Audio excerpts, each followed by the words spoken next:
first of all, I'd like to thank Tim McDonald, Bill Foster, and of course Solveig Holmquist for asking me to be here. This is quite an honor for me.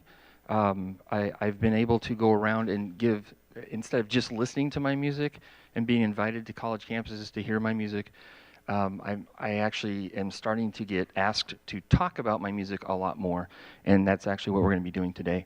And so it's becoming more comfortable for me as a very, I don't know, as somebody who doesn't like to expose what's on my heart. Talking about my music is very difficult to do, so I will try. Should we try that one? My third mic. Okay, is that working? Nope, nope. Test. Okay. Loud, loud, loud. This one might do it. Okay. All right, we'll try it here. Well, here we go. And by the way, thank you for all being here too. Do you have to be here? I don't know. So, okay. So thank you. Many years ago, I completed my formal training in music composition studies, armed with a wealth of information pertaining to the techniques and craft associated with that discipline. I therefore naturally assumed that I possessed all the computational powers in this little box, needed to shape, inform, and develop my music into genuine expressions of beautiful art. That's been a long time ago. 10 years later, which was 10 years into my career at Western Oregon University,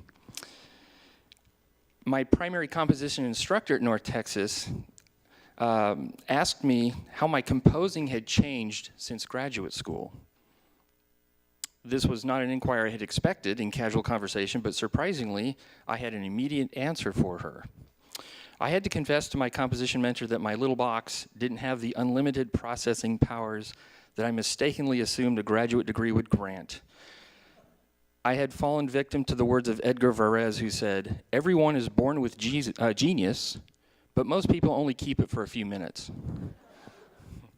I told her that I was introducing more external materials, including extra musical materials, into my composition process that forced me to be more inventive and more intentional in creating music so that the end product, the listening experience, would potentially be more meaningful.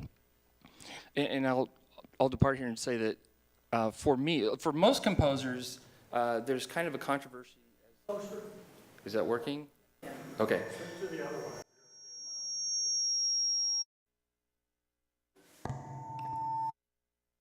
Much going here. This. This seems really casual to do this.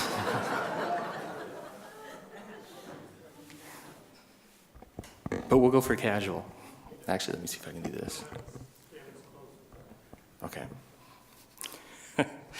Most composers will tend to be in one of two camps. That is, the camp of, I don't care about what the audience thinks about my music, which we tend to call the ivory tower camp. And then there's the camp that I fall into, which is I very much care about what my musicians, my conductors, my audience members think about the music. Because if we're dealing with an art that's supposed to be listened to, and we say we don't care what the audience thinks, then we're kind of shooting ourselves in the foot. So my music, as I think about composing it, I do often think about the end result, what the audience is going to be listening to. For me, though, I never really let people in to my compositional process. Composer vulnerability and my reluctance to share my compositional craft with the audience was something that I probably done up until around the early 2000s. And besides, who am I to say how you're supposed to listen to a piece of music? We can sit down and listen to Mozart and not have to know a thing about that music and how it was composed in order to enjoy it.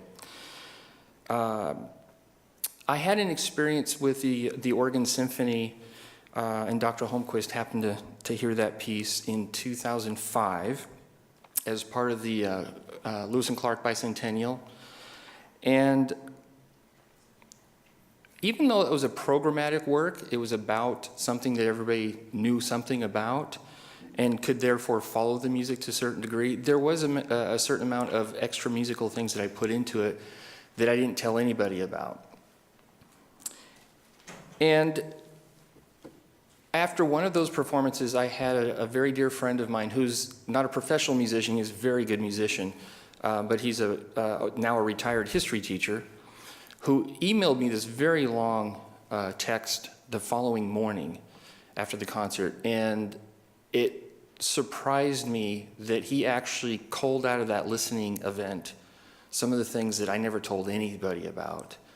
And it proved to me in that moment that people do listen. They do listen very intently to music, and whether we want them to know about it or not, the thing that flipped a switch in me was, okay, if people have that, and it was a very moving experience for him because his father was a professional violinist, and so it reminded him of his dad growing up and playing violin, and so I felt, okay, if music really has this kind of power to it, then perhaps if I allow the audience in a little bit more, maybe they'll be more engaged into the piece of music. And so all of that started to change for me in about 2005. Over the past 20 years, I've increased my use of extra musical materials in my creative process in the hopes of providing, among other things, enhanced listening opportunities. And with your indulgence, I would like to share a glimpse of that process with you today. Now, we talk about, it's warm in here. We talk about, yeah, I'll probably take my jacket off, but then I won't look professional. That's our grandmother telling us that, so. So really, there's kind of two concepts here that I'm going to be, one I'm not going to cover, the other one I will cover. One of them is just simply abstract music. We listen to music for music's sake. There doesn't have to be any kind of precondition set to the music in terms of how we listen to it. And so that's pretty straightforward. But now, as we have gone through history and we've gone through programmatic music and we have titles of compositions that will tell us exactly what the piece is going to invoke, the storyline of the particular piece, we have gotten to a point where composers have given you, better or worse, the impression of how you're supposed to listen to the piece. So if I'm listening to Aaron Copland's Billy the Kid Suite, we're going to immediately be sent to the West, and we're going to be learning about the story of Billy the Kid. So that's pretty obvious in just simply because of the title. So what I want to do is I want to play a piece of music. It's about 7 minutes, and then we're going to deconstruct it and then re-listen to it. So we're going to have you get an opportunity to listen to a single piece of music in two different ways, from a very abstract, unknowing background of the work, and then I will take you through it, and then I'll have you re-listen to it with all the background and see if your listening differs between the two playbacks. All right? So I'm going to say nothing about this piece right now.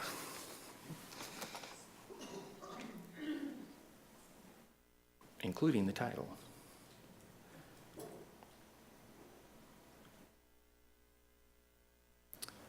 Okay.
stop, right? Okay. There we go. All right, so who can tell me what that was all about? You can't though, right? So the only way you can approach that music is abstractly. It's just music for music's sake. And if you were waiting for the violin section to come in, you're going to be disappointed. This was for wind ensemble. So think orchestra minus strings, and you'll be on track here. So let me let you in as audience members here. I'm listening. Okay. So this was a commissioned piece from 2010 from a very well-known director of bands in the world, still is today. He's retired and emeritus professor at Indiana University, but he still conducts the wind ensemble at the Musashino Academy of Music in Tokyo. So it's kind of nice that we're in the building. It's Tokyo related. And this piece is about, and his name is Ray Kramer, by the way, and I can't say Ray Kramer without mentioning his wife, Molly, so Ray and Molly Kramer. And they commissioned this work from me to celebrate the life of their daughter, who was tragically killed in a biking accident when she was 42 years old. And her name was Heather. And just as a side note here, something that's very difficult for me to do as a composer is to be asked by a commissioning party to limit this work to 7 minutes, a grade 5 band work, so that because he travels all over the world and is asked to be guest conductor for many honor bands, collegiate honor bands, high school honor bands, and so he wanted to play this work quite a bit. But it's very hard to encapsulate the life of a person in a 7-minute grade 5 work for band. So that's something that it's like walking on thin ice, because either you nail it or forget it. So this was a tough commission for me. And so you've got to remember her name, Heather. So I'm going to start deconstructing the piece for you, and then we'll listen to little snippets of the work as I explain how I came up with this. I decided right off to use her name, Heather, as the 7 letters of her name as the 7 parts of the piece as it unfolds. And I have a very, very strange way of dealing with pitch constructs in my music. I'm not one that uses a lot of major minor tonalities. I don't want to get into that pool with Mozart and Beethoven and Bach because they did it better, far better than I can do it. And so I have to jump into a pool of unexpected harmonies and melodies, so I feel safer there. And so I actually have a process here, and I'll bring it up, that I actually cipher alphanumeric material into pitch material, and that's really kind of the heart of this conversation that we're going to talk about today. And you don't need to know how to do this, but this is the secret to not my success, but this is the how I did it, if I was Frankenstein here.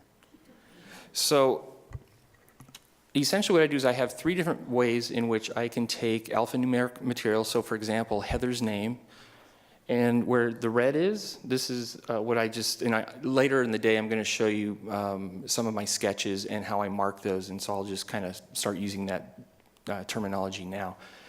Just for the heck of it, I call it my alpha, beta, gamma ciphers. And the red is just the alphabet, or excuse me, the 12 pitches, 12 chromatic pitches. And then underneath that in the gray is the alphabet, the English alphabet. And so I can spell her name, which then becomes a pitch. And I can do that in 3 different ways. And the blue and what's supposed to be kind of a gold color here, I just start shifting the alphabet around a little bit, and then at the bottom I have something that's very kind of Bartokian, Stravinsky in the way that I think, and that the alphabet is dispersed in a symmetrical mode. So there's pitch A belongs to letter A, but then I jump 1, and then there's 2 alphabet letters. I jump 1 alphabet letter, jump 1, two alphabet letters. So it's a 2, 1, 2, 1, 2, 1 symmetry to it. And the reason why I have three different ways of ciphering is that it will allow me to have three different pitch structures for one name, in this case, Heather's name. And sometimes that's a huge help. If I just limit it to one of the ciphering systems, I might get painted into a corner with some really ugly pitches that I can't do a whole lot with. So I get very creative about how I weave in and out of these three matrices actually for most of my work that I do. So you have this memorized? I'm gonna let this go away. So the first section of this work that commemorates the life of Heather is, I have a 7-note sequence here that spells Heather. So it's F, D, B flat, F, F, D, and E flat. So that spells her name out in pitches. And so the first thing I did was in each section, each of those sections will be pitched around that key center. So the very first opening section, which is H, is actually in the key area of F. It doesn't have to be F major, it just so happens that it is. And then each section after that just continues to spell out her name. So the form, the global form of the work is based off of Heather's first name. Also in this first section that we're going to hear, I'm actually unraveling her entire name, so including her married name. So her full name is Heather Ellen Kramer Roy. Roy's her married name. So in the first section, I went through and I ciphered her entire name, and I basically created a melody with her name, and then all the harmonies that you're hearing are also from her name. So Heather's name has been transformed into pitch material. So everything you're hearing there is Ellen Kramer Ray. And that's it. So there's no constructs with major minor system. It's just her name. We're introducing Heather to the world. And that particular process where I take something, and it'll be more clear with the second piece we're going to talk about in the second half of this presentation. That process is called transformative. That means I'm literally transforming something, preferably from artwork of one form into another, transforming into another artwork form. So we'll say that Heather is the artwork in this case. We'll be dealing with poetry later in the presentation. And then we're just transforming her into pitch material. So the music is actually representing Heather at this point. The other side of this, and we'll talk about this in the second section, is what we call associative or representative music. And that means that we're going to use music, we're going to create music to represent something or to associate or with something, okay? So this will make more sense as we go here. Also, at the beginning, you're going to hear this very active, throughout the piece, you hear this very kind of active, what I call motor. It's actually her bike. So this is the biking theme. And so this is Heather, in the first section, this is Heather riding her bike. So I want to play this, just the first minute and 21 seconds, so this first section. I'm going to wake up the computer, get rid of that scary thing. There it is.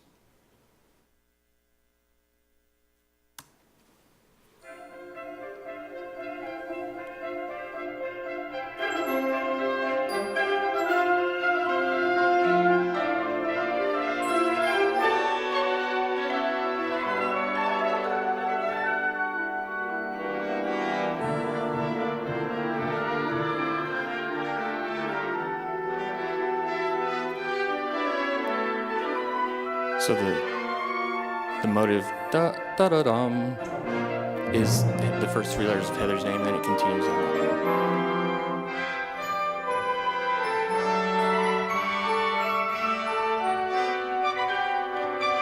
So right there's Heather.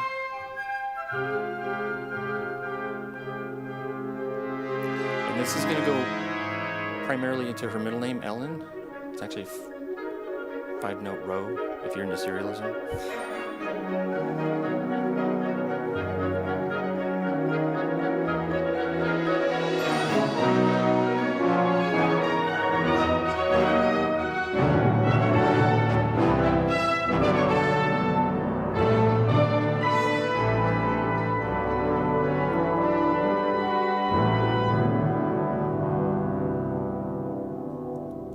Okay, I'm going to hold it there. That brings the conclusion to that opening section.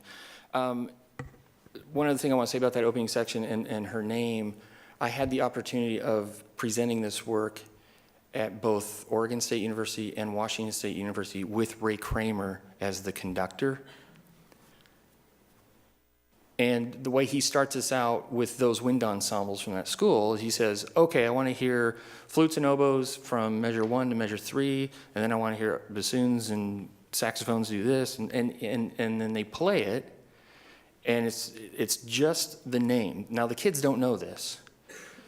So he just plays his daughter's name for them, and then he stops, and he smiles at him and says, I want to introduce you to my daughter. That was my daughter. So... yeah, so a little powerful there, and all of a sudden the kids get all, oh my word, I still got to play. So yeah. The second part of this piece, Heather had adopted 4 children, 2 of them from China and 2 of them from Vietnam. And so I wanted to honor her children, and so the next part of the song, the piece, utilizes a Vietnamese folk song, and I want to bring that up so you can see that. And if you speak Vietnamese, you can translate this for us. And if you read music, fortunately you don't need to read music for this presentation. If you do read music, you'll recognize the tune in here, but one of the things I wanted to point out before I read the poem that goes with this, is you'll see a lot of these little snippets, and then you'll hear a lot of these little snippets. You'll hear the main theme here, just right here at the beginning. But everywhere you see these little 16th note patterns, ba-da-da-da-dum, ba-da-da-da-dum, all these little things you're hearing in the background processing as the accompaniment. And I wanted that to be her kids playing. So it's a very playful version of this folk song. Let me read to you the words for this folk song. It's called, "Oh My Beloved, Stay With Me." It says, "Oh my beloved, stay with me, do not go home. You are leaving and it makes me weep inside. And my dress is wet with tears on both sides as if it had rained. Oh my beloved, stay with me, do not go home. I still watch you leaving until I lose sight of you. And I'm watching water flowing as I'm watching a water fern drifting hopelessly. Oh, my beloved, stay with me. Do not go home. Please do not stand or sit with anybody after that. Oh, my beloved, stay with me. Do not go home." And I have a very good friend, and maybe some of you know Dan Pham. He used to teach in the area and is the director of bands at Washington State University, but he is of Vietnamese descent, and a lot of his family members still speak Vietnamese. And so I asked Dan if his sister would be, or excuse me, his aunt would be willing to do the translation for me. And I was really interested in this water fern. And she said about the water fern this. She said, "They are plants that grow and live in ponds and rivers. People talk about watching water flowing and watching these plants drifting to express their great sadness, their loneliness." So I thought, yeah, this folk song kind of hits home with his piece. So this is the Vietnamese section of the folk song that introduces the audience to 2 of Heather's children from Vietnam.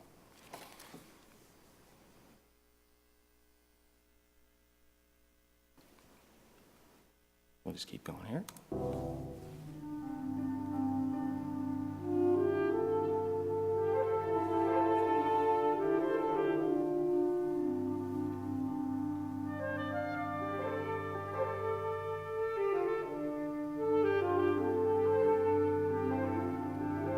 We didn't want it sad, so it becomes playful at this point.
Hold it there. That's the end of the second section there. And that's an example of the associative or representative example of utilizing extra musical material, bringing it into the music in order for it to represent something. So obviously the Vietnamese folk song is representing two of her children. The third section of this, every other section of the seven sections is Heather. So we always come back to the Heather motive. It's just a good way to make sure that when my audience is listening, they have familiarity to bring back and hang on to, so melodic aspects and harmonic aspects. If I don't do that, I'm in trouble. You're all in trouble. You don't want to listen to the piece. So I'm going to be very disciplined and make sure that I bring the melodic materials back in the piece. And this is another, what I call a transition section, but it uses all the Heather materials. It does sound a little distant and estranged on purpose. I can't keep the piece happy, happy, happy all the way through, because if I don't provide contrast, then the listening experience tends to get a little bit boring. Yet at the same time, I've had all these people in my ear saying, don't make the piece sad. I knew Heather. I didn't know Heather. And so, yes, sir. We'll keep it nice and happy and vibrant and lively. But that being said, I wanted to present Heather in different, I suppose, moods. Just to provide contrast for the work overall. So this particular section is a transition between her two children from Vietnam and what's upcoming, her two children that she adopted from China. So this is all Heather, and you'll still hear a little bit of the bicycle motor happening. It's not a motorized bicycle, though.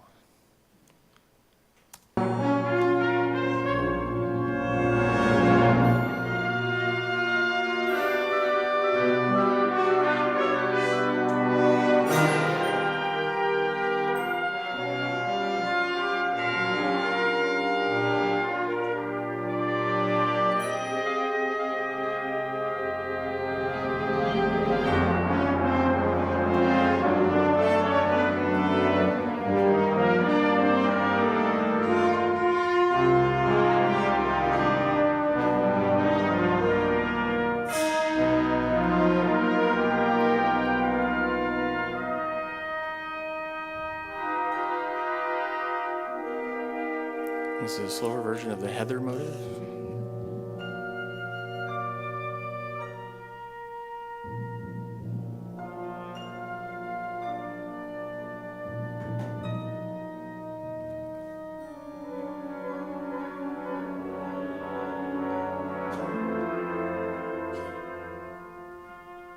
Okay, and that finishes off that transition Heather section. And that brings us to the fourth section of the seven section movement piece. Too many words. And this, like I said earlier, this is going to be her two children that she adopted from China. So I was looking for a Chinese folk song as well that would be appropriate for this piece, and I think I found one.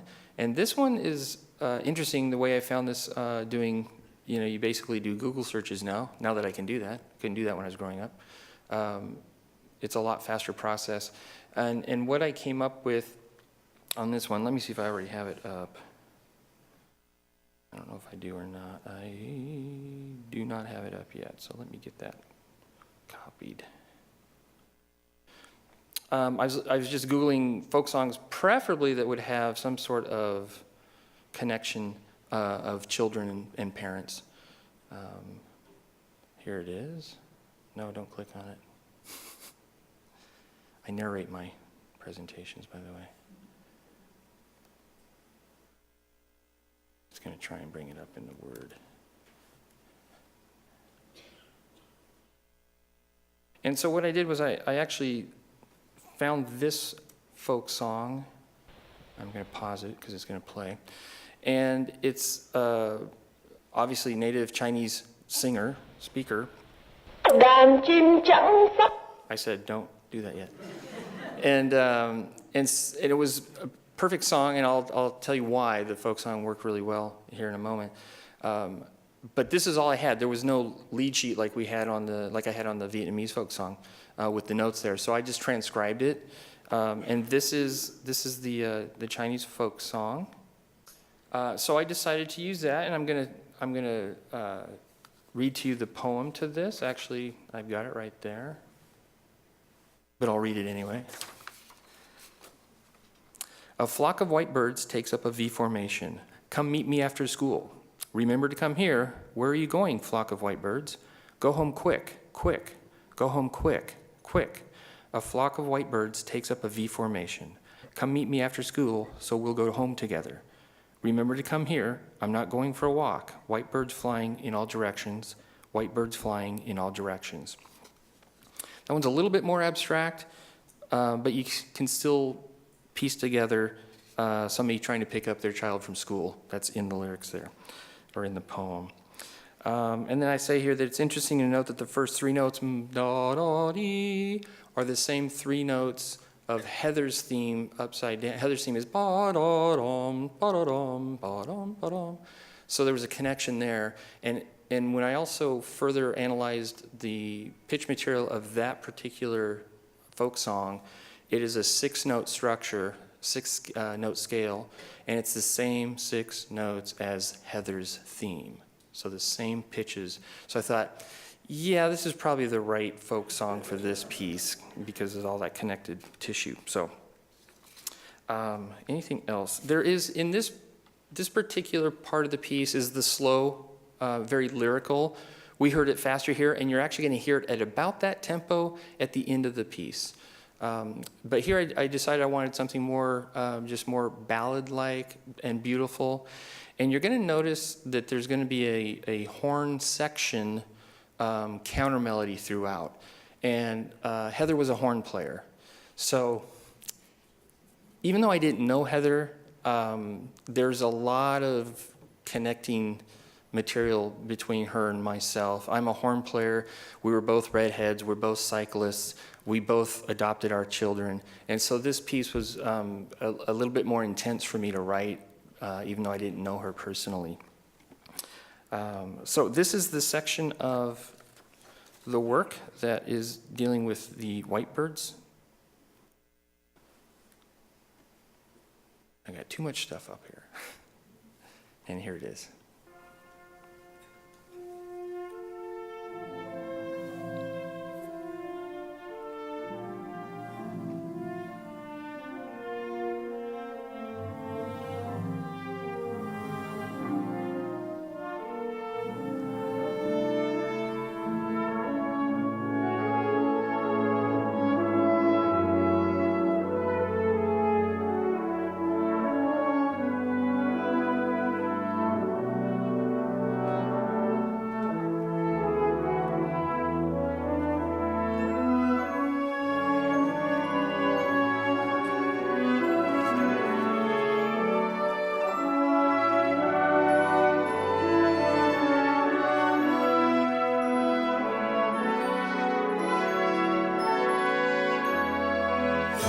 Sorry, I hate doing that. So that ends the Chinese folk song section by itself, and this brings us to the fifth section of the work, which is another Heather transition.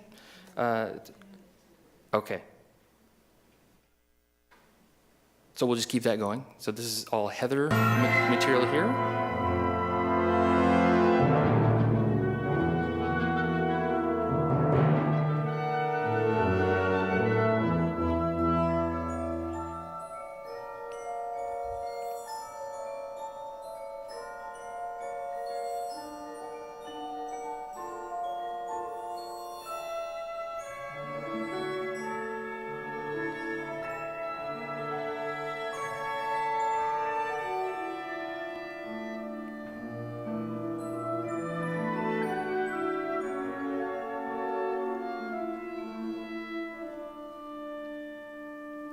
Okay, and I'll do both the sixth and seventh together so we can listen to the whole thing one more time. This next section is actually my favorite of the piece because it's one thing music can do. It's been 10 years since I've written this piece almost, and it still gets to me. This is where I get to bring Heather and reunite her with her kids musically. So we have the Heather motive that starts it, and then you'll hear the Chinese folk song come in, and then you'll hear a much broader, beautiful version of the Vietnamese folk song, which we heard in a playful way earlier. And then once the kids are gone, the Vietnamese and Chinese folk song are out of there, we have just the coda of the work, so I'll let that keep going, and that's all Heather's name and the bike. One thing to note, she had a lot of friends, and she was training when she was hit on her bike. She was training for a triathlon, and her friends finished the bike race for her. She wasn't in the race; she was training for it, but they rode the bike race for her, and so her race was completed. So that's the music is indicative of that too. The bike race finishes out here. So here is the reunification of Heather and her children. Here we go. So we have Heather's theme here.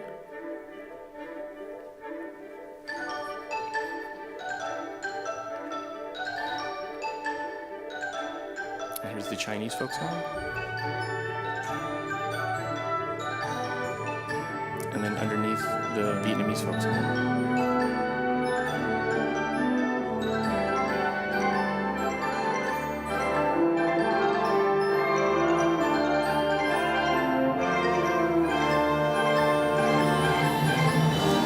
This is the coda, just Heather's music here.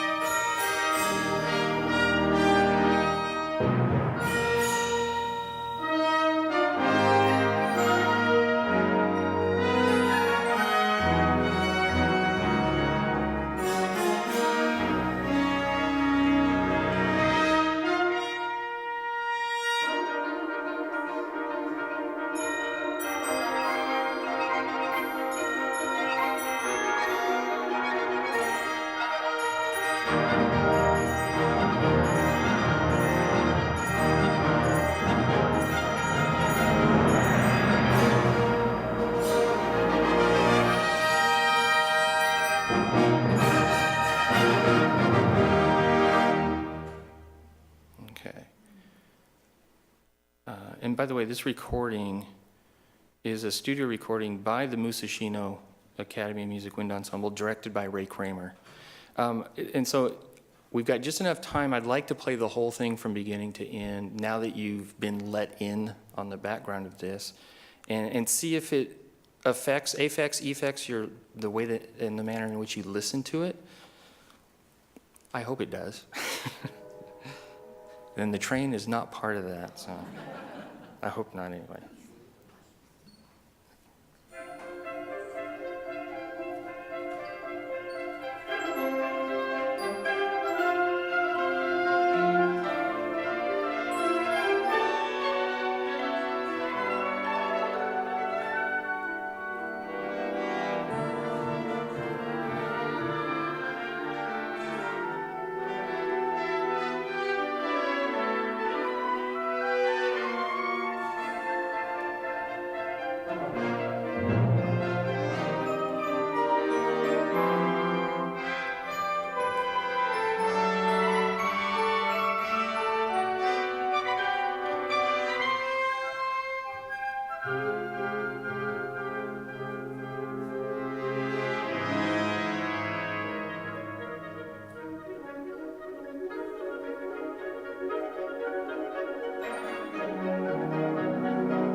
Thank you. Okay, sure. Want to do some Q&A right now for a few minutes? Yeah, I think I see some hands there. So we'll wait for the mics to come around. Maybe 5 or 7 minutes. Would that be okay? Yeah. We don't want to cut into the second up. Hi, my name is Bob. The choice of letters correlating to notes. It seems to me, I'm not a theoretician of music. It seems to me that that's arbitrary. How does it produce something that is so melodic? And I certainly think the piece that you produced is melodic and harmonically pleasing. But it seems you start with something that's very arbitrary. Unlike Mozart, I am not a naturally gifted composer. I have to work my tail off. And so what happens is, you're right, it's very mechanical. It's very what I would call technique and craft oriented, but I try to make my music art. And so it's the process of going from kind of just those tools and trying to make something musical from it. And one of the things that I don't do as a composer, I do all my writing at the piano. I don't use the computer at all until I have to notate the work, and it's the last step. So everything I do is, I'm tactile. I need a score, I need a pencil, and I need my piano there. So everything that I do, everything that I write down in my sketches, and you're about to see some of my sketches, rarely, if ever, in fact, there's only one instance that I can think of where something that has started so arbitrary has not ended up in the final product. And that was because it was just, in that one instance with my second symphony, it was just more stuff. I didn't need to put more stuff. It was already a 40-minute work. But I have to work hard. So when I get a little germ of an idea and it sounds like it needs a lot of work, which it does, I work it until I find some sort of musical expression, and then I just build around whatever that musical expression gives me. So in the end, I've worked so hard on it, I'm keeping it. But the real goal for me is to take something that's very static and emotionless and make some sort of musical expression from it. And so I've been pretty fortunate in that kind of crafting technique. And a lot of it's in the orchestration, the colors of the different instruments, and figuring out how things connect. And you know, you're making a million decisions at a time because you're dealing with, in this case, there's probably about 45 instrumentalists on stage. There's 36 different parts. You're thinking about registration, high, medium, low. You're thinking about density and textures, colors, dynamics, rhythms, notes. So there's a lot of decisions that have to be made very quickly. But if you deal with all those things, and I'm very type A when it comes to composing, when you deal with all those things in the moment, rather than just maybe one or two, the whole picture starts to come together. And so I can move towards more of an artistic expression as long as I work my tail off to do that. This is Charlene at the back. Hi, Charlene. I found little influences of Copland. Am I right, or did he have much influence on you? Well, you weren't the first to tell me that, so. Yes, Aaron Copland, when I was in my graduate work, my cognate area for my doctorate was musicology. And I'm a huge lover of Mahler's music and Copland's music. And what I really like about Copland's music is that it's simplified. After all of the contemporary music of the first half of the 20th century, Copland found something that's breathable and listenable. And even though that is the case with his music, there's also something highly systematic behind it. We don't give him credit until the 1950s of being a serial composer. That means kind of like the system I used here. It's taking all 12 pitches and playing them all before you can go back and play another pitch again that you've already played. And what he did, which was very fantastic, was actually doing something very serialized in the 30s and 40s in all that music that we know of Copland. And so, for example, if you took the opening 10 measures of a Lincoln portrait and you started to take an inventory of the pitches that he uses, by the downbeat of measure 10 in that first bassoon part, all 12 pitches have just been unraveled like a 12-tone row, but he does it in what we call interval cycle 5/7. So he does it in perfect fifths and perfect fourths, very open intervals, which gave him that Americana sound. So he kind of hides it in the simplicity of his music. And that, I think that taught a lot to me, that you can take a structure that could be very random or very, very mathematical, but you can still make something beautiful out of it. And you search for that, and you work hard in searching for that art. So, yeah, go Copeland. Hi, I'm Gretchen, and right Hi, here. Gretchen. I'm learning so much because I always had this fantasy about a composer getting a tune in his mind or her mind and just, okay, this is haunting me. Now I'm going to write it down and fill in parts. And, you know, maybe this is more Hollywood show music or something that I'm thinking of, but have you ever, apart from doing this impressive random, and then use your composition and your theory and everything that you've learned and built a huge score, have you ever just had a tune that wouldn't leave you, and then you made something from it?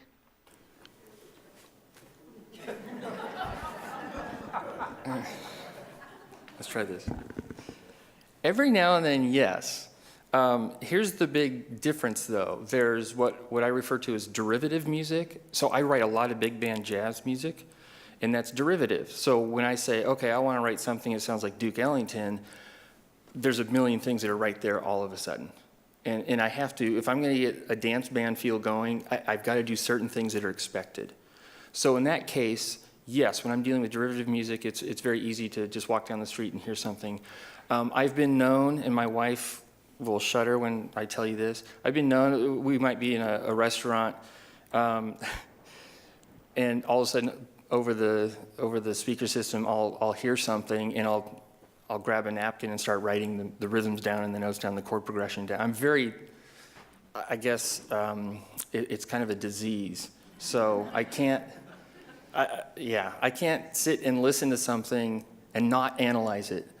But for me, derivative music that's derived off of already existing styles and genres, is not as interesting. I love it, but it's not as interesting for me as a composer. What is more interesting for me is to create something out of nothing. And in fact, it was John Cage who said, I don't hear what I'm going to create because I don't want to hear what I'm going to create. I want to create something and let it tell me what it's going to say. And as an artist, it's a little bit more satisfying to do that. And so I use these systems and these extra musical materials to force me into a place where I would never go if I didn't have those things at all. And if I didn't have those things at all, I would be kind of replaying the same tune, in a sense, every time I started a new piece of music. And I'd probably be an insurance salesman. I hope there's no insurance salesmen out here, but Charles Ives, there. Charles Ives was an insurance salesman and a composer. But I think that if I wasn't challenged in the craft of trying to make expressive art, it wouldn't interest me as much. So, but yes, it's very difficult to grow up with a mom who has every single crooner album, who listens to every single top 40, who listens to film music, she listened to everything, and that was a huge influence on my formative years. So when I compose, I have access to all those styles and genres. Mozart didn't have that. He was very much tied in with the conventions of the day. So when he woke up in the morning and said, I'm going to write a string quartet in G major, half the piece was written because it would tell him things about the form already. It would tell him about key signatures and key centralities throughout the entire work. So he's kind of forced into that, which is a good thing. But I'm always kind of looking for new things and trying to create art from a different perspective because, like I said earlier, I'm not going to top Mozart at his own game, and I'm not going to try. I'd rather listen to Mozart, so. Okay. Should we keep going with? Okay. I'm going to introduce one other piece here. We probably won't get to, I've got to when? Oh, well, we might get to all of it. Good. Yeah, so I'll try and get some more time here for question and answer. And this piece is a work that I have a colleague at Western Oregon University who's not retired, like she is. Are you sure you don't want to come back? Who is our piano instructor, Dr. Diane Baxter. And she happens to be married to an anthropologist, but who's also a poet. And I asked Diane one day, I said, hey, Diane, could you give me some of your husband's poems, the ones that you like the best? Because I'd like to set some of that to music. And the first time I asked her that, years went by before she did it, and I didn't do anything with it. And I was embarrassed about that. So about 1,000 years later, I asked her again, hey, could you give me some more poems? And we did something about it. We had the Chamber Orchestra Kremlin coming over to perform at Western Oregon University, and the conductor of that group asked me to write them something. I said, can I feature our pianist? And he said, absolutely. So I had an opportunity to write her a work, and I chose one of her husband, Paul Baxter's poems called A Goodbye Too Soon, which is also about a friend that they lost. I believe he was in his 50s when he passed away, and it spurred Paul into writing this poem called A Goodbye Too Soon. So I'm going to kind of talk you a little bit through that. Oh, did I go to sleep here? All right. And this is where I'm going to show you the method to my madness. And again, you don't need to be musically inclined to follow this. You'll be able to just kind of get the gist of it. In fact, I've got color coding, so that'll help you get from the sketches to the score. So, all right. So I'm gonna bring up the score for a moment here, so that we can look at the poem. Where are you? There you are. So, Goodbye Too Soon. Yes. And here's the poem. It rained today. The threatening clouds we have watched spilled over, and what we knew would come came. And it rained, a long, hard, pelting rain that soaked the cold to our core. And in some deep inner place where we keep the things that matter, it will rain for some time to come. And I loved it because it's a beautiful poem, but it's also short, something I can't do. Brevity is not one of my strong points, as you can tell. So here's what I did with this. I started with the sketch. So and don't worry, I'm going to blow this up so you can see it. And my eyes are getting mature too. Okay, and I'm going to blow up. So this is usually what one of my first page of sketches looks like for most of my pieces. This is not the title of the work. The green is the title of the work, A Goodbye Too Soon, which actually doesn't come into the poem itself. It's just the title of the work. And the orange is the first line of the poem, It Rained Today. Those are going to be my two primary melodic ideas in the piece. So you can see here now, here's my alpha, beta, gamma ciphering system, and I just simply take the letters and they become pitches. So in the alpha cipher, this is what the pitches became. This is what they are in the beta cipher. And you can see if you read music, you can tell that I get a different pitch collection with these different ciphers, which is a good thing for me. It gives me more to work with. And then this is the gamma cipher down here. So what I do is I kind of lied to you. I don't start at the piano. I actually start at my desk, theorizing, thinking, bringing in all of these ideas that could possibly help shape the work. Once I come up with these notes, I then start kind of just messing with them to see what melodically or harmonically, if I can have some nice chords. Do I have consonant chords? Do I have dissonant chords? Can I set them up as tonic dominant, going against each other? Can I set up ideas of progression? Can I set up ideas of cadence points? Because we're so used to hearing music that deals with that, with all of those parameters, that even though I change out the manner in which I choose the pitch structures, i.e. the ciphering system, I can still create chords and melodies and work them the same that we hear in pop music, that we hear in Mozart, so that it's easier for the audience to understand the music as a whole. So here we are. If we take a look, if we're going to track It Rained Today, for example, and you see that, which one am I using? So right here, I actually wrote it out, I-T, it rained. So this chord here, N, E, D, and then you have to jump down here to the bass clef, today. So here's T, O, D, A, and A and Y on the beta, or on the alpha, sorry, are both the same pitch.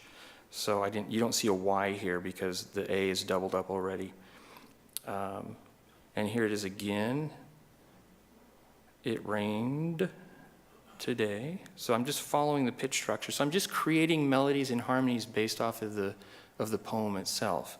The green area is the title. And so for example, A Goodbye Too Soon, here is, if you look at this one, you notice I put a little asterisk here. Remember, I have to work hard. I don't have the brain that Mozart has, so I have to write myself notes. So I put an asterisk there to say, use this one's great. So, so I'll always go back and go, oh, okay, good. So that beta version there, we see A, G, A, and sometimes I'll displace octaves to get different contours to make it more interesting. So in the piano part right off the bat, actually this is a solo violin part, A, G, A, D, B, D, E, F sharp, E, A. So that becomes the melody for A Goodbye Too Soon. And essentially that's what I do, is I just start working with these structures.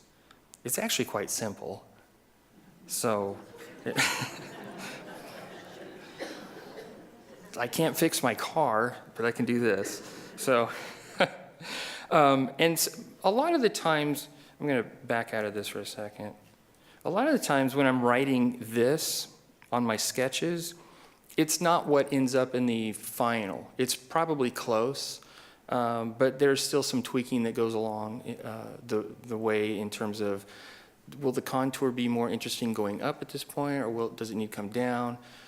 In the case of the poem itself, not only am I using the letters of the poem to become, and this is the transformative, so I'm transforming the poem into music, but not only am I using it this way that you see here with the ciphers, I'm also trying to give it somewhat of an underscore so that the music will also feel like the poem.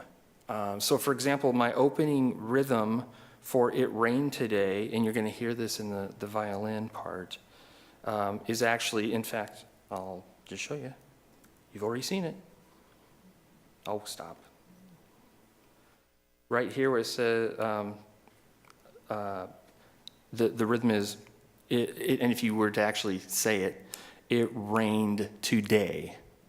So I actually try to do rhythms that mimic the pacing of the syllables themselves. Of course, you'll never hear that when you, or know that when you're listening to the music if you didn't hear me say that right now. But all those decisions are being made as I'm sketching these things out. And I'll tweak with them a little bit later. But like here's a fast one right down here in the piano that just runs these notes right here where the asterisk is. It runs all of these notes of A Goodbye Too Soon very quickly. So I'm just trying different things out at this point. Harmonies, melodies, moods. I want something fast. Do I want something emotional? Do I want something slow and gentle? I'm gonna go to the second page here because I want to mark. Well, I think, yeah, there we go. When I get into the actual poem itself, and when we listen to the piece, I'll have the score going by, and it'll all be color-coded, so you'll know where all that music's coming from in regards to the poem. So is this, yeah, it's kind of pink, purplish.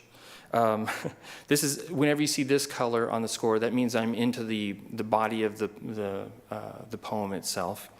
You'll see a lot of green and orange because when I have A Goodbye Too Soon musically figured out, and I've got it to a point where I feel like it's a good motive or a good melody, I want to keep bringing that back.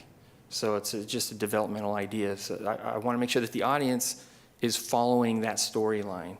And also, It Rained Today, the orange, I use that as I said earlier, as a secondary melodic idea. So those two ideas keep coming back, and you'll hear that. And that's what well-written music, well-crafted music does without the poem. You know, you've got, let's see if you know this tune. Dun dun dun dun dun dun dun dun dun dun dun dun. Short, short, short, long, short, short, short, long, short, short, short, long, short, short, short, long, short, short, short, long, short, short, short, long, short, short, short, long, short, short, short, long, long, short, short, short, long, short, short, short, long, short, short, short, long. So short, short, short, long, short, short, short, long, short, short, short, long, short, short, short, long. The whole Beethoven's Fifth Symphony is based on those 4 notes.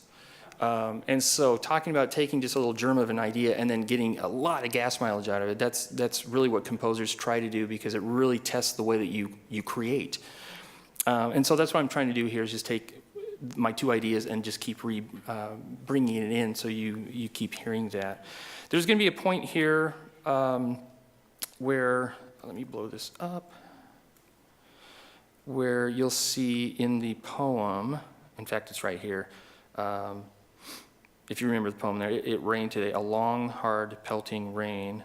And actually, you guys might be asking about, hey, how come rain has a dotted box around it? Because I notice things like that in the poetry. If I see similar letters, that means I'm going to get similar pitch structures, which means I'm going to get little motives that I can write, and it will keep coming back. So those are things I'm looking for. So it rained a long, hard, pelting rain is right here. This measure 57 here is, all of this is the word long. I've used it vertically, I've used it horizontally, but it's just the four pitches that refer to the word long from, according to this, from my alpha cipher. The next measure is hard, also from the alpha cipher. And then the next measure goes up here, and it's pelting for the first 3 counts of this 5/4 bar. And then rain lands hard on beat, actually on beat 5 it looks like, 4 and 5. So long, hard, pelting rain, it's, by the time I hit rain, if you guys are reading music, I've got it as triple forte at that point. And we're Oregonians, so we get pelted by rain quite a bit, so we know what that feels like. So again, I'm trying to do a little bit of word painting with the poem. And so you'll see this come up in the actual score. I'll point these 3 measures out again when we get there, and you'll probably see, hopefully, if you read music, you'll recognize these patterns here. I don't know if there's anything else here I want to isolate with it, but you'll see at the top of each page, I have a little bit of the prose, the poetry, and then the 3 ciphers. And I'm talking to myself here, writing myself notes. And you're seeing also in here, I didn't mark this up, but you're seeing me looking for connections of pitches between the ciphers. So it's a lot of work. I wish I had Mozart's way of processing, but I don't. So I just have to work hard at what I do here. And I think, and one other thing. I had already written all of this, and I got to the end of the piece, and one of the things I forgot to say when we were talking about the ciphering system earlier is that Bach used the ciphering system in a lot of his works. His last name, B-A-C-H, in German, is actually the pitches, equates with the pitches, B flat, A, C, B natural. And so he would actually incorporate that in a lot of his works. So I didn't invent the system, I just kind of expanded it, and yeah. So we'll give Bach the credit for that one. On this particular piece, I wanted to kind of tip my hat to Paul Baxter. I wanted to put his name in there somehow. And so when I got to the end of the piece, I thought, well, maybe I'll see how his name matches up with this. Well, when you, it's on the score, I'll show it to you. When I actually did the cipher for Paul Baxter, it was the exact same notes as A Goodbye Too Soon, minus 1 pitch. Exact same notes. And I thought, well, I'm a genius. Should I say that I did? No. I better come clean. So that was lucky. So I'm going to move over here to the score. And all that mess turns into this.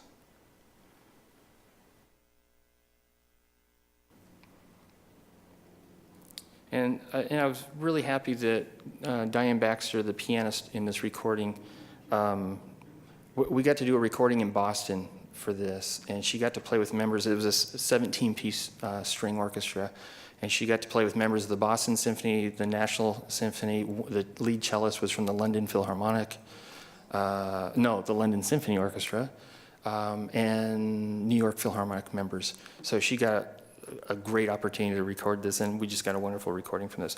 So just a reminder here, the title of the work, A Goodbye Too Soon, is in green. So anytime we watch the score go by here, like right here at the beginning, everything, all the pitches that you are seeing here come from A Goodbye Too Soon, the title of the poem. You'll start to see the orange sneak in here, and that's It Rained Today. So there's that rhythm, It Rained Today. And so you'll hear that. I don't know if you can see the mouse.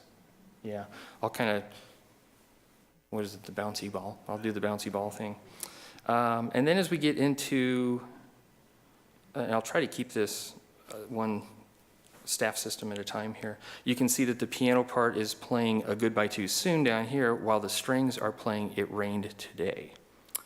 And then here's where, in the purple here, the body of the poem comes in.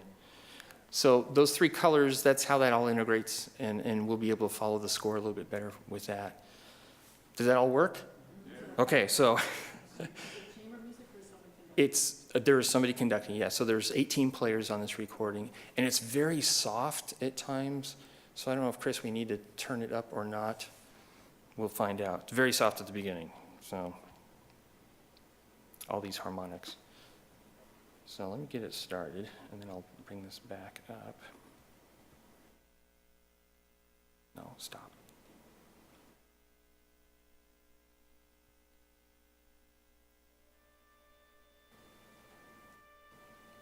Yeah, it's there, it's just very soft.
See if he recognizes us.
It's like Legos. You just spill them out and build something. Thank you. But actually, it really is kind of like that process. I was thinking about my kids spilling the Legos out, and they just, what can I make out of this? And that's kind of what I do. I just spill the notes out there and see how I can, what I can build of it. So, yep, we can do questions. Except for the one question I don't ask, or that I don't want is, why? That's a good reply.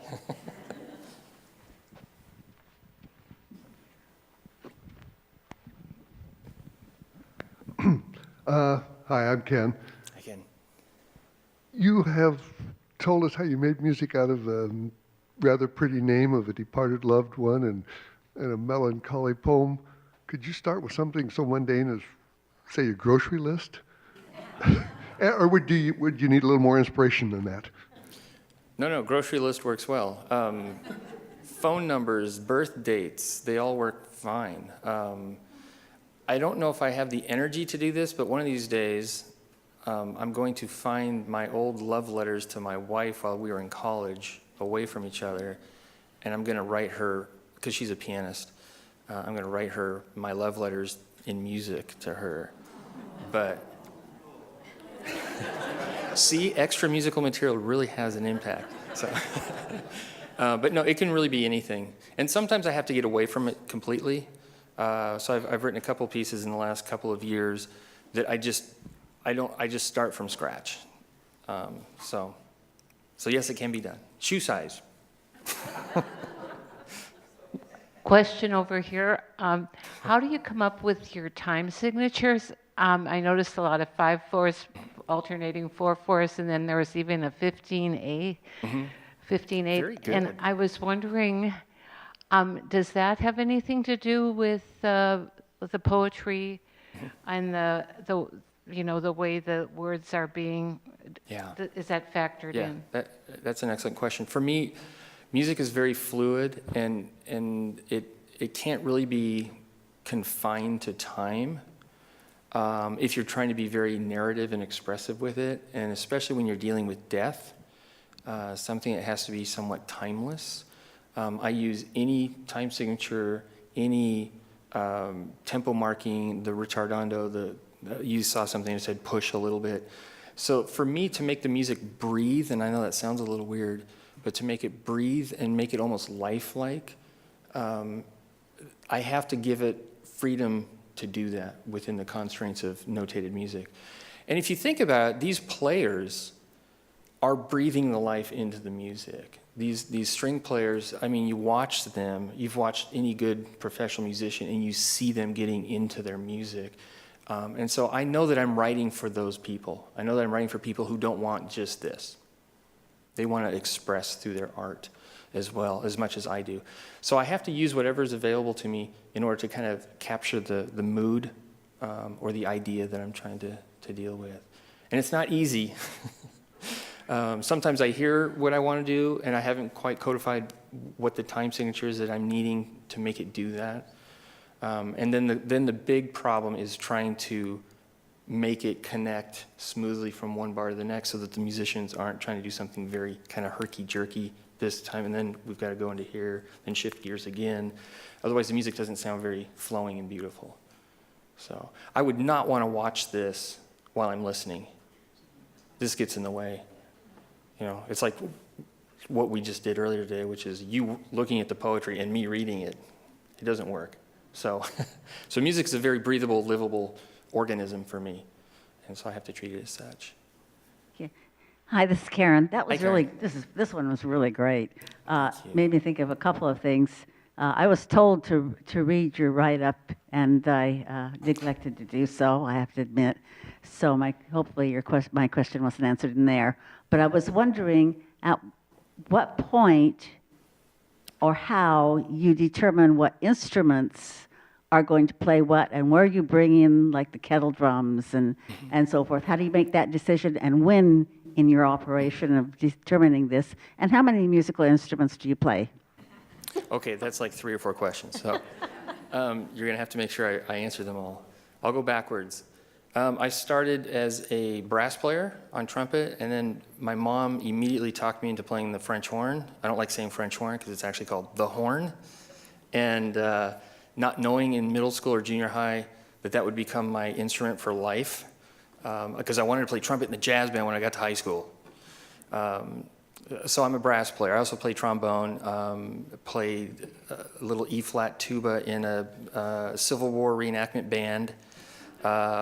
So all the brass instruments. I also played piano for 3 years in junior high and high school, but then football, basketball, and baseball got in the way of that. So those are the instruments I play. Now I have 3 siblings. My twin sister played violin growing up. My older sister played saxophone, and my older brother played clarinet. So it was very easy for me to go, what's this instrument all about? What's this thing? Oh, that's horrible, but somebody can make it sound good. So it was very easy for me to kind of just find instruments to figure out how they worked. And so I'm going to go back and answer another one of your questions, which is really has to do with what the process that we call orchestration. How do you assign the instruments to or the notes to the instruments? And for me, that's, should I say this? To my students, I say that's what makes the difference between the men and the boys and the men, is that when you understand how to write idiomatically for all of the instruments, you can then write well for all of the instruments and any combination of them. And your musicians love you for it because they understand that you've taken the time to understand how to write for their instruments effectively. So for me, that's the most important part of the whole process. So when I sit down and I do my sketching that you saw there, this piece was a little different because I knew I was dealing with just a string ensemble and a solo piano. When I just finished a piece that was premiered at the Kennedy Center last April for 66 instruments. It was a combined jazz ensemble with a large wind ensemble, boy soprano, soprano, 2 harps. And so I had to take a vacation after that for quite a while. And those are much more difficult because you have all these colors available to you. And again, for me, it's all about the process of telling the narrative. What is it that the narrative needs? While trying to balance the whole concept of, okay, I just put my brass players through a lot of work. They're going to need some rest, so that kind of eliminates them in the upcoming portion. So there's a lot of things that help me in determining what I need to do. But it's the one that takes me the longest. I don't have my sketches here, but what happens is I also do something that probably no other composer would want to do, and that is after I do my sketches, I sit down and I print out a score, a 12 by 18 sheet of paper with my score template on it, and I orchestrate by hand. So I will have, and that takes quite a while for me to do. Most people go straight to the computer and just do the orchestration process by there, but I'm always thinking about how things connect and what colors I can add to make it even a more brilliant sound to it or a darker sound to it. And so if you were to take a look at my sketches, if I had them here, you would notice that there's masking tape on the top of them, because when I'm done sketching, I turn around and I have a drafting table and I tape it to the wall, and then I sit there and ponder my orchestration for all this as I'm writing out the orchestrated score. So it's a very laborious task for me, but it's the one that I love. I think it's the best, for me, it's the most fun process of the composition process is the orchestrating, assigning all the notes and everything to the different instruments that I'm dealing with. So I don't know if I can answer the question other than to say I like doing it. My name is Ruth Ann. I'm interested in knowing how long it takes you to do one of these. I presume you do one piece at a time and dedicate yourself to it. Just the pieces that you've done here, can you tell us? Yeah. It's hard because it's not like a punch clock type thing. And this is the most common asked question, by the way, besides why. So it just depends on the piece. It depends on the length. It depends on the difficulty. If I'm writing for a professional group, I have to work even harder on that kind of a thing. Just to give you an idea, I had a director who inquired of me. He was writing an article for a publication, and one of the parts of that article had to do with the piece that he just premiered of mine. And he wanted to know how many pieces of mine had been premiered since, I think, for about the last year and a half up to the end of this calendar year. And I immediately thought, oh, probably 4. And I started going through it, and it came up to 8. That's a lot for me. That's a lot in a year and a half of premieres. Those are new works, including a 40-minute symphony in there. Normally, I can't write during the school year. When I'm teaching during the academic year, I don't compose. I just can't. I have to focus on my students, and I can't do both well. I have to give 100% to one or the other. And so I do most of my writing in the summers or during the Christmas break. I usually have a good 3 to 4 weeks to do some things there. I would say that the first piece that you guys heard, From the moment that I got the phone call to be commissioned to the work to the point it was for its premiere it was premiered in Tokyo and then in Chicago. The official premiere was in Chicago.